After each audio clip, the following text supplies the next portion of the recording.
Fala galera, bom dia, boa tarde, boa noite. Então, dando prosseguimento aí à nossa aula de citologia, a gente falou por último na parte de organelas proteicas. Aí essa porção de organelas membranárias eu dividi em três blocos. Essas que eu vou falar hoje, retículo, lisossomo, complexo Golgiense e peroxissomo, e as outras que eu vou falar em outra oportunidade, em outro vídeo, mitocôndrio e cloroplasto, que aí eu falo também do metabolismo, e, por último separado, núcleo. Beleza? Então vamos lá. Primeira coisa, retículo endoplasmático. Tá? Todas as células eucarióticas apresentam retículo endoplasmático. Beleza? E ele vai ser caracterizado como dobras de membrana. Tá? É como se fossem sacos dobrados empilhados. Beleza? Fica localizado ali na circunferência do núcleo, ao redor do núcleo, igual a gente consegue enxergar nessa imagem aqui. Beleza? Ele está no que eu posso chamar de periferia nuclear. Beleza? E repare que ele está associado à carioteca, tá? Ele não está solto ao redor do núcleo. Essas dobras de membrana que eu chamo de retículo, elas estão sendo projetadas a partir da carioteca do núcleo. Beleza? É uma parada importante, tem que ficar claro isso daí para vocês. O retículo endoplasmático ele é único. Não existem dois retículos diferentes. Eles não são separados, eles não são retículos diferentes. Tá? O retículo é único, mas ele é dividido em duas regiões diferentes. Uma região que tem ribossomos aderidos à sua membrana, que eu chamo de retículo endoplasmático granular ou granuloso. Antigamente ele era chamado de rugoso. Tá? Isso está sendo aos poucos deixado de uso, tá? E a outra porção mais afastada do núcleo é chamada de retículo endoplasmático agranular ou não granuloso, tá? Antigamente ele é chamado de retículo endoplasmático liso, também está deixando de uso essa nomenclatura, beleza? Então essa é mais ou menos uma imagem que você veria do retículo, tá? Ele tem esse aspecto aqui nessa região aqui, ele é granular, beleza? Seria mais ou menos daqui, ó, que aparece na imagem, essa região granular aqui. E essa região aqui mais afastada do núcleo seria uma região lisa. Nicolas, é granular porque eu encontro ribossomos aderidos à membrana do retículo nessa região. É liso porque eu não encontro ribossomos aderidos a essa região. Não é que um eu encontro e o outro não encontro. Um eu encontro em grande quantidade e o outro eu encontro em menor quantidade até um determinado ponto em que eu não encontro realmente. Beleza? Então você tem uma fase de transição entre um e outro. Tá? É importante ressaltar que esses ribossomos eles podem chegar a se aderir ao retículo e se desprender do retículo de acordo com a demanda da célula. Retículo endoplasmático granular, a gente vai falar em detalhe sobre ele, mas ele basicamente produz proteína para exportação. Se for uma célula que tem grande importância na produção de proteína para exportação, e ela tiver num momento em que ela precisa de muita proteína, o que vai acontecer? Ele vai produzir, ele vai aumentar a quantidade de ribossomo aderido ao retículo. Então esse retículo vai ficar quase todo granular. Se for uma célula, por exemplo, que está fazendo desintoxicação de alguma toxina, que é, por exemplo, um dos papéis do retículo endoplasmático agranular, os ribossomos vão todos ou quase todos se desprender do retículo. E vai ser como se ele tivesse um grande retículo endoplasmático agranular. Beleza? Então vamos lá. O retículo endoplasmático granular, ele era antigamente conhecido como rugoso, que eu já falei para vocês, tá?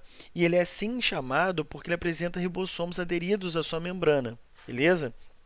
Nada mais é do que é formado por dobras, um sistema de canais membranosos interligados, beleza? E ele vai estar presente ali nas células eucarióticas, né? Naquela região mais próxima do núcleo, bem próxima à carioteca, beleza? Suas principais funções são produção de proteínas, produção, né, e transporte de proteínas que vão para fora da célula, que eu chamo de exportação, ou vão compor a membrana plasmática, tipo uma proteína integral, uma proteína transmembranar, uma proteína periférica e assim por diante. Tá? Todas as proteínas que vão para fora da célula ou que vão compor a membrana plasmática são produzidos a partir do retículo endoplasmático granular. Assim como enzimas que vão também para fora da célula serão exportadas, tá? Ou enzimas lisossômicas, ou seja, enzimas que vão estar presentes dentro do lisossomo. Beleza? Ele vai ser muito abundante em células que estão relacionadas com secreções proteicas. Tá? Se eu tenho, por exemplo, vamos lá, um exemplo qualquer de célula. Se eu tenho uma célula que vai produzir, por exemplo, as proteínas do meu sangue, albumina, creatina, fibrinogênio, protrombina, qualquer proteína do sangue, essas células que produzem as proteínas e têm essa função em particular, vão ter um retículo endoplasmático granular muito mais desenvolvido do que o seu retículo endoplasmático agranular, igual eu já citei anteriormente. Aqui eu tenho uma imagem, ó, em cinza seria a nossa carioteca, tá? Aqui eu tenho os poros nucleares, tá? E em azul aqui eu teria o que é o retículo endoplasmático granular. Beleza? É óbvio que essa coloração é só a nível didático, tá? Não existe esse discernimento de cor, beleza? Entre as estruturas. E você consegue perceber os ribossomos aqui, ó, que são esses pontinhos pretos aderidos à membrana do retículo, tá? Essa parte aqui, ó, seria o lúmen do retículo, tá? A parte interna, a cavidade do retículo. Retículo endoplasmático agranular, antigamente conhecido como retículo endoplasmático liso, tá? Ele é assim conhecido porque não apresenta ribossomos aderidos à sua membrana. E ele vai ter várias funções: síntese de lipídios para exportação, síntese de fosfolipídios, que é um tipo de lipídio, mas esse não vai para exportação, esse vai compor a membrana plasmática, detoxificação de drogas e compostos nocivos, tipo assim, qualquer droga, tá? Num contexto de nicotina, álcool, cafeína, fármacos, qualquer coisa assim, qualquer tipo de droga nesse contexto, eles são desintoxicados a nível celular, obviamente, tá? Nesses retículos endoplasmáticos das células. Normalmente isso tudo é desintoxicado no fígado, tá? O fígado é o principal órgão relacionado à detoxificação do seu organismo. Então, os hepatócitos normalmente têm o retículo endoplasmático liso, o agranular, muito mais envolvido do que o retículo endoplasmático granular. Beleza? Vai ter função também de síntese de outros lipídios, como lipídios esteroides. Então, por exemplo, lipídio esteroide que eu já falei para vocês são os colesteróis. Os colesteróis, por exemplo, formam hormônios, tá? Sexuais. Quando eu falo de, por exemplo, testículo nos homens, as células de Leydig, tá? São células do testículo que estão diretamente relacionadas à produção de testosterona. Então, nessas células, eu tenho, por exemplo, o retículo endoplasmático agranular extremamente desenvolvido. Beleza? E função de transporte. Esse transporte é aquela ciclose, aquele movimento de vesículas, tá? Que vão partir do retículo endoplasmático e, na sua grande maioria, vão em direção ao complexo Golgi. Beleza? Uma parada interessante de falar também, isso daí, quando estiver revendo a parte de tecido muscular, vai ficar mais claro, o retículo endoplasmático nas células musculares, ele não é chamado de retículo endoplasmático e não tem as funções normais do retículo. Tá? Ele é chamado de retículo sarcoplasmático e tem funções de armazenamento de íons de cálcio. Lembra que o cálcio em condição mineral ele é importante na contração muscular? Exatamente por isso tem que ter uma estrutura de armazenamento desses íons de cálcio no músculo, porque ele é essencial para essa contração. Beleza? E aqui eu tenho a imagem, ó. Repara que aqui eu tenho o núcleo, aqui eu tenho na verdade, perdão, aqui é o nucleolo, tá? A parte mais densa do material genético lá no núcleo. Aqui eu tenho a cromatina normal, aqui eu tenho a carioteca, tá? Que é essa em azul. Essa primeira região aqui, ó, que você vê umas bolinhas amarelas, é o retículo endoplasmático granular, beleza? E essas bolinhas amarelas seriam os ribossomos. Já essas regiões aqui, ó, mais afastadas, tá? É caracterizado para a gente como retículo endoplasmático agranular, por não ter ribossomo aderido a ela. E repara aqui, ó, isso daqui são vesículas que estão saindo do ribossomo, perdão, do retículo, tá? Essas são vesículas que migram, elas são liberadas a partir do retículo. Repara que tem um termo aqui, ó, que é cisterna. Normalmente essas dobras de membrana dessas organelas, retículo, complexo golgiense, elas são chamadas de cisternas, beleza? São denominadas cisternas. O que seria o complexo golgiense? Vai ser o conjunto ou pilhas, né, desses sacos achatados sobrepostos, ou aquilo que a gente já chamou agora anteriormente de cisterna. Um outro nome para esses sacos que estão empilhados, estão aglomerados, achatados ali, também seria dictiossomo, tá? Mas normalmente o termo vem cisterna mesmo, tá? Normalmente o complexo golgiense ele vai receber vesículas do retículo e vai liberar novas vesículas. Qual que é a grande diferença de uma vesícula do retículo para uma vesícula do complexo golgiense? As vesículas do retículo, elas não são vesículas que vão direto para fora da célula. Se, por exemplo, eu estou falando do retículo endoplasmático granular, que vai produzir enzimas de exportação, ele não consegue mandar diretamente para fora da célula. Ele vai mandar essas enzimas dentro de uma vesícula do retículo para o complexo golgiense. O complexo golgiense vai fazer suas funções e uma dessas funções é colocar em uma outra vesícula, produzida pelo próprio complexo golgiense, para fora da célula. E aí sim ela consegue sair da célula. Beleza? Mas quais seriam funções do complexo golgiense? Glicosilação. O que é glicosilação?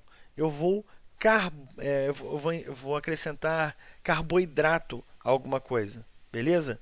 Por exemplo, eu vou pegar determinada molécula que chega até o complexo golgiense e acrescento um carboidrato nela, um monossacarídeo, uma coisa assim.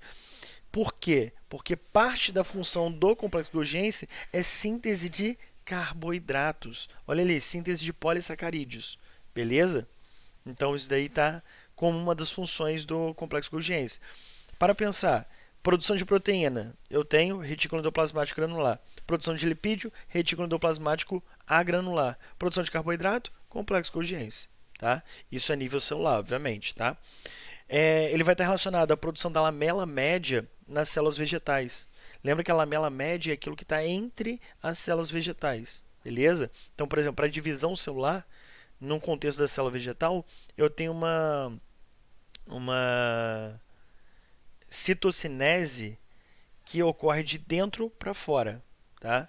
É uma citocinese centrífuga na célula vegetal. Mas como é que ela começa a se separar de dentro para fora? O complexo golgiense começa a sintetizar a lamela média no interior dessa célula vegetal e separando ela em duas células vegetais, beleza?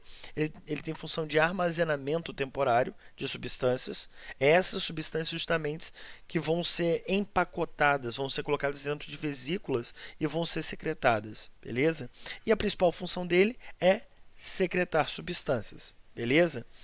Uma das coisas que está relacionada à função do complexo golgiense é a produção do que a gente chama de lisossomo. Tá? Porque o lisossomo nada mais é do que uma vesícula cheia de enzimas. Tá? Essas enzimas são produzidas lá no retículo endoplasmático granular, vão através de uma vesícula do retículo para o complexo golgiense, ele vai ativar e ele vai empacotar essas vesículas e essas enzimas em uma vesícula e vai liberar essa vesícula no citoplasma. Essa vesícula agora, cheia de enzima, é considerada um lisossomo primário. A gente vai falar disso também. Beleza? Então, quais são as principais funções do complexo golgiense? Ele vai armazenar temporariamente, modificar ou ativar determinadas moléculas, como enzimas, por exemplo, vai empacotar e vai secretar. Beleza? Aqui eu tenho uma imagem que é uma microscopia do complexo golgiense. Seriam essas dobras aqui de sacos de membrana achatadas, formando uma pilha. Tá? Existem duas faces diferentes, uma face cis, que é essa de cima, e uma face trans. Nessa imagem a gente consegue ver melhor. Ó. A face cis é a face que recebe as vesículas do retículo. A face trans é a face que libera as vesículas que vão para fora da célula, ou seja, vesículas de secreção, ou a produção do próprio lisossomo. Então, repara nessa imagem. Aqui eu tenho retículo endoplasmático granular produzindo proteínas ou enzimas aqui, que vão através de vesículas do retículo para o complexo Golgiense. Lá no complexo Golgiense, nessas cisternas aqui, elas vão sendo armazenadas temporariamente, modificadas, ativadas. Parte delas que, que, que sejam produzidas para serem enviadas para fora da célula vão seguir aqui, ó, por meio de uma vesícula do complexo Golgiense até a região aqui da membrana e vão ser secretadas. Agora, a parte das enzimas que vão ser produzidas pelo retículo endoplasmático granular e vão compor as enzimas do lisossomo vão ser integradas a uma mesma vesícula aqui, e essa vesícula cheia de enzimas acaba sendo denominada lisossomo primário. Beleza? Tranquilo isso, gente? Próxima parte, então, eu vou falar do lisossomo e vou falar, além da formação dele pelo complexo Golgiense, da função dele, beleza? Aí eu vou falar de digestão celular e coisas assim, tá? Depois de lisossomo, eu vou falar de peroxissomo e vou fechar pra gente, tá? Para que não fique muito extenso. Os lisossomos nada mais são do que vesículas membranosas que vão se desprender desse complexo Golgiense e vão estar repletas de enzimas ali dentro, sendo que essas enzimas são produzidas pelo retículo endoplasmático granular. Beleza? Qual que é a principal função dos lisossomos? Digestão intracelular. Beleza? Existem lisossomos que realizam digestão extracelular? Mais ou menos. Você tem vesículas que são similares a lisossomos, cheias de enzima, tá? Só que elas vão ser vesículas de exportação. Tipo como se fosse secreção de proteína ou de outra coisa mais. Aí você tem como se fosse um lisossomo que funciona como uma vesícula de secreção e vai liberar todas as enzimas dentro dele para fora da célula. É o caso, por exemplo, do osteoclasto, que é a célula que vai degradar a matriz óssea do nosso tecido ósseo. Tá? O osteoblasto forma a matriz, osteócito é a célula velha, o osteoblasto velho, é adulto, né? E o osteoclasto é que vai fazer a modelagem da matriz óssea. Como é que ele faz essa modelagem? Ele vai degradando essa matriz óssea. Como é que ele degrada? Os lisossomos dele funcionam como vesículas de exportação, liberando as enzimas todas para fora da célula. Beleza? Mas na grande maioria das vezes, digestão intracelular, que pode ser dividida em dois tipos diferentes. O que é essa digestão intracelular, beleza?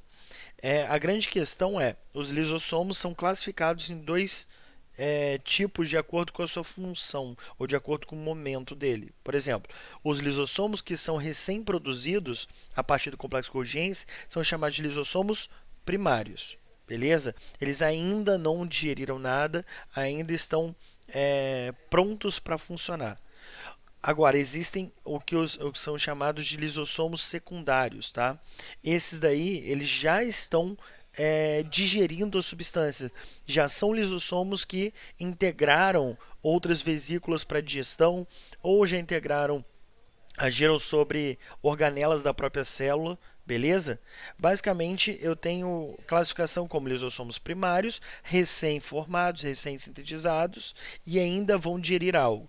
Lisossomos secundários, eles já estão digerindo algo, já tem junto às suas enzimas lisossômicas um determinado substrato que está sendo digerido, beleza? Aqui eu tenho uma microscopia mostrando aqui quem seriam esses lisossomos, tá? Isso daqui, você repara que é uma estrutura extremamente densa, mas não é densa por conta da sua característica natural. Ela é densa porque além das enzimas, junto dele, dentro dele, vão encontrar esses substratos sendo digeridos, beleza? A digestão, essa função digestiva dele, igual eu estava falando antes, pode ser dividida em dois tipos, tá? A heterofagia e a autofagia. Heterofagia, fagos vem de alimentação, tá? De digestão, tá?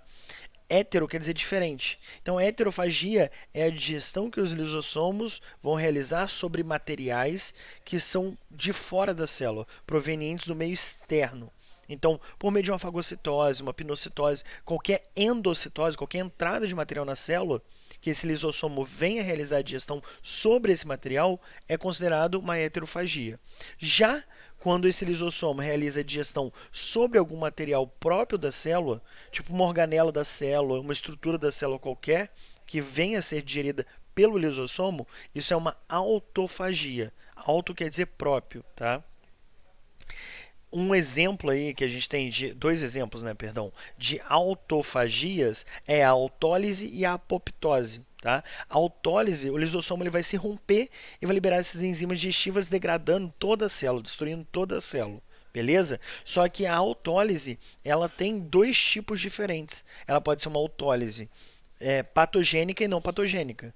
Qual que é a diferença? A autólise não patogênica, isso daí, essa digestão de toda a célula, vai ser algo proposital da célula. A célula teve a intenção de se destruir. Como é o caso, por exemplo, você pensa num contexto de uma infecção bacteriana. Uma bactéria está ali infectando uma determinada célula. Essa célula vai realizar uma autólise. Ela vai se destruir para destruir aquela bactéria. Tá? Agora, num contexto patogênico, uma doença relacionada a essa autólise é quando os lisossomos eles atuam como tipo kamikaze, suicida.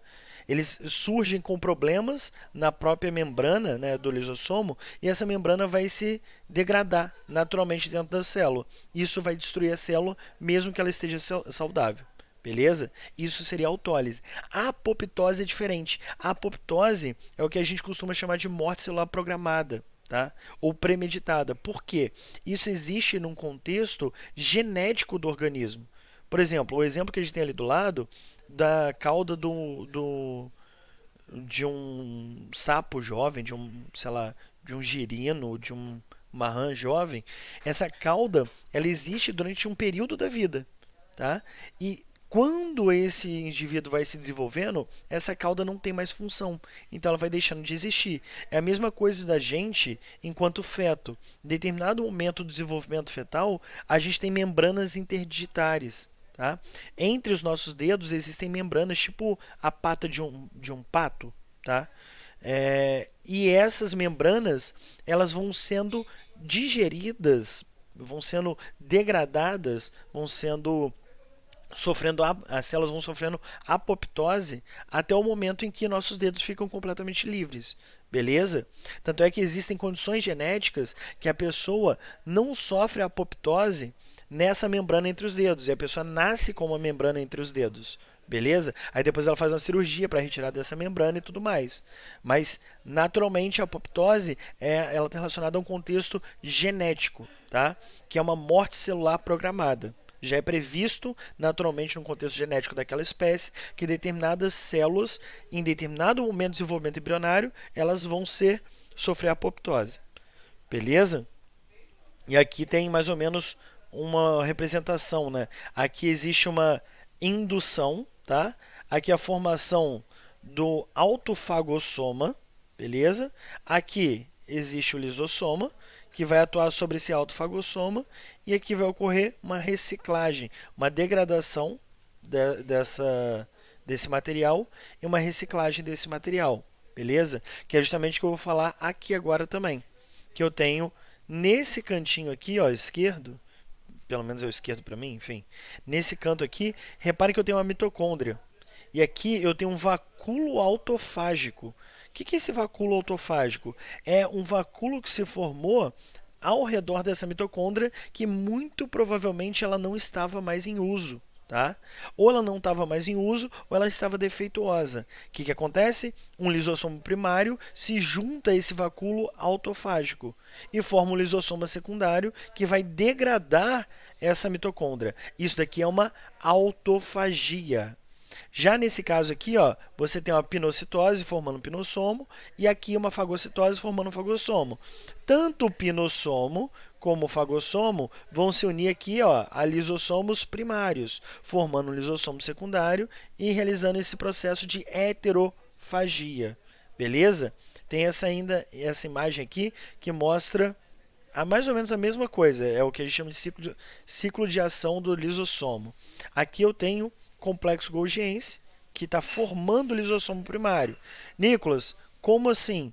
Lembrando vocês, as enzimas provenientes do retículo endoplasmático granular vão para o complexo golgiense vai colocá-las dentro de uma mesma vesícula. Essa vesícula repleta de enzimas provenientes do retículo endoplasmático granular, que são as mais diversas enzimas que você pode imaginar, proteases, lipases, amilases, enfim, todas, a maioria, carboxilases, enfim, qualquer enzima que você possa imaginar que é produzida pela célula vai estar dentro desse lisossomo primário. Beleza?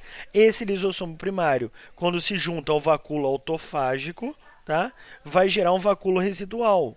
Por que esse vacúolo autofágico aqui seria um exemplo, por exemplo, a mesma coisa, da mitocôndria, que foi englobada aqui por essa membrana e formou o que a gente chama de lisossomo secundário. Esse lisossomo secundário agora, por sua vez, já tem resíduos da autofagia, da digestão da própria mitocôndria. Aí esse vacúolo residual vai liberar esses resíduos para fora da célula, que é a exocitose ou plasmocitose. Nesse outro contexto aqui, esse lisossomo primário, perdão, gente, esse lisossomo primário vai se juntar a um fagossomo, tá? Formando um vacúolo digestivo que a gente chama de lisossomo secundário, tá? Que vai formar posteriormente, após a digestão, esse vacúolo residual, que também será liberado na forma de exocitose. Ocorre essa liberação de resíduos que a gente popularmente conhece como plasmocitose. Beleza? E para fechar aí, para não ficar muito extenso, os peroxissomos. Quem são peroxissomos? São basicamente pequenas vesículas que vão ter determinadas enzimas relacionadas à intervenção de reações oxidativas que são utilizadas. Perdão. Eles vão ser pequenas vesículas, né, que têm enzimas relacionadas à intervenção em reações oxidativas utilizando oxigênio molecular. Basicamente, o que acontece? A gente respira oxigênio e o oxigênio no nosso organismo ele vai formar radicais livres, tá? Como, por exemplo, a água oxigenada, o peróxido de hidrogênio. Esses radicais livres formados, eles vão ser nocivos para o nosso organismo. Eles vão atuar degradando determinadas moléculas, atrapalhando o funcionamento de determinadas organelas. Enfim, ele está relacionado ao envelhecimento precoce. Ele acelera a velocidade de degradação das moléculas, das estruturas, das células do nosso organismo. Tá? Então, para evitar esse problema, principalmente da formação da água oxigenada, tá? No nosso organismo, que é normal, a gente respira oxigênio, a gente é formado mais ou menos cerca de 70% de água, então esse oxigênio transportado no sangue inevitavelmente vai encontrar com a água e vai formar água oxigenada. Vai interagir e vai formar essa água oxigenada. Então, como a gente produz em grande quantidade essa água oxigenada, que é um radical livre nocivo para o nosso organismo, a gente tem, no contexto evolutivo, o desenvolvimento de uma organela especializada para degradar essa água oxigenada, que é o peroxissomo. Beleza? A principal enzima que você vai encontrar dentro do peroxissomo é a catalase, tá? Que vai agir justamente sobre a água oxigenada, quebrando essa água oxigenada em água e gás oxigênio, que vão ser reutilizados para as células, para suas funções vitais naturalmente. Beleza? Aqui eu tenho uma microscopia mostrando para vocês, esses pezinhos mostram os peroxissomos. Repare que também são estruturas extremamente densas, tá? Galera, eu vou fechar por aqui para não ficar muito extenso, tá? Na próxima aula, igual eu falei para vocês, nos próximos vídeos, eu vou fazer sobre mitocôndria e cloroplasto, para falar também do metabolismo energético, respiração celular e fotossíntese, e em um próximo momento, núcleo. Beleza? Grande abraço e bons estudos!